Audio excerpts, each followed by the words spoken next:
मुंबई के विले पार्ले स्थित दीनानाथ मंगेशकर हॉल में डॉक्टर श्यामा प्रसाद मुखर्जी का बलिदान दिवस मनाया गया। इस कार्यक्रम का आयोजन दीप कमल फाउंडेशन के सहयोग से भाजपा उपाध्यक्ष अमरजीत मिश्रा द्वारा किया गया था। इस अवसर पर वीर माता लता विश्वास सिंधे का सम्मान भी भाजपा के महाराष्ट्र प्रदेश अध्यक्ष चंद्रकांत दादा पाटिल, आशीष सेलार के हाथों किया गया। समाज सेवक व शिक्षाविद अशोक मोडक को भी मंच से सम्मानित किया गया।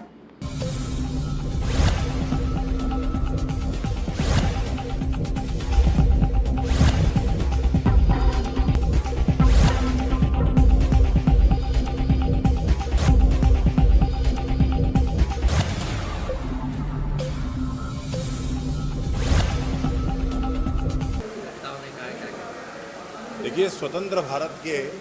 पहले उद्योग मंत्री आदरणीय डॉक्टर श्यामा प्रसाद मुखर्जी देश स्वतंत्र भारत के पहले ऐसे नेता हैं जिन्होंने देश की एकता अखंडता को अक्षुण्ण रखने के लिए अपने प्राणों की आहुति दी थी।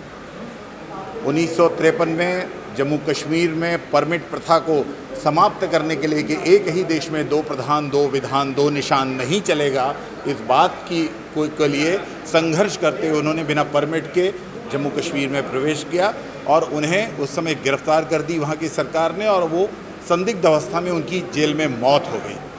हम इसे एक हत्या मानते हैं और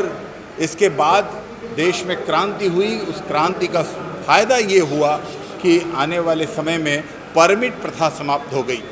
जो डॉक्टर श्यामा प्रसाद मुखर्जी के अनुयायी थे, जो आज भारतीय जनता पार्टी के रूप में उस नेतृत्व कर रहे हैं, ऐसे आदरणीय नरेंद्र मोदी जी और अमित शाह जी के नेतृत्व में जो केंद्र में सरकार है, वो डॉक्टर श्यामा प्रसाद मुखर्जी के जो उनका स्वप्न था, उस स्वप्न को साकार करते हुए जम्मू कश्मीर से धारा 370 और 35A अनुच्छेद 35A को समाप्त कर दिया और अब जम्मू कश्मीर भारत का अभिन्न हिस्सा था। अब पूरे तौर पर वहाँ ही एक निशान, एक विधान और एक प्रधान मानने लगे हैं लोग और कोई भी देश का नागरिक वहाँ जाकर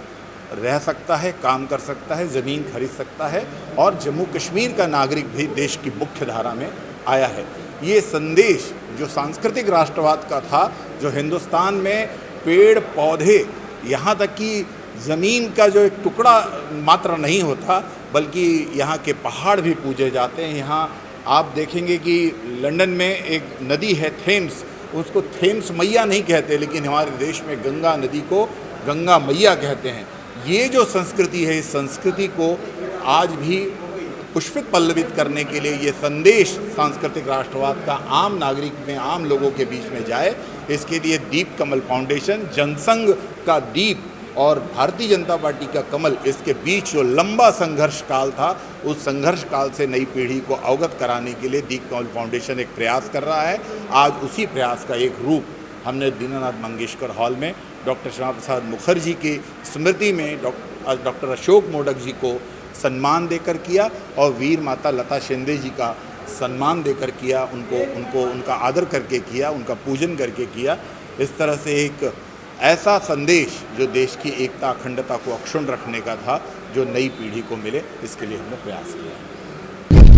आप देख रहे हैं सक्षम न्यूज इंडिया,